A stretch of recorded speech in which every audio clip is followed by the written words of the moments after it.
वज़ीर आज़म की ज़ेर सदारत वफाकी काबीना का इजलास जारी है, जिसमें मुल्क की मजमूई अमन व अमान और माशी सूरत-हाल का जायज़ा लिया जा रहा है। जबकि वज़ीर आज़म ने माशी इशारियों में बेहतरी पर इत्मीनान का इज़हार किया। तफसीलात क्या है, फ़हद चौधरी से जानते। जी फ़हद।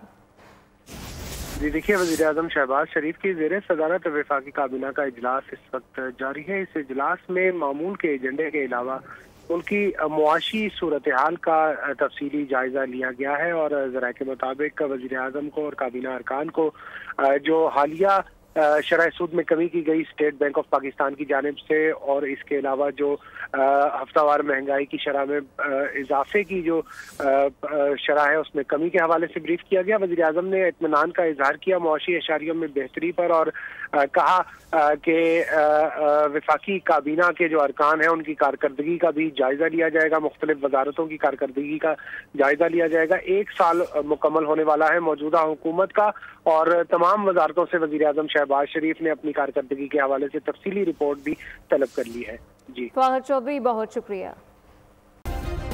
सब्सक्राइब करें और बेल दबाएं ताकि कोई खबर रह न जाए।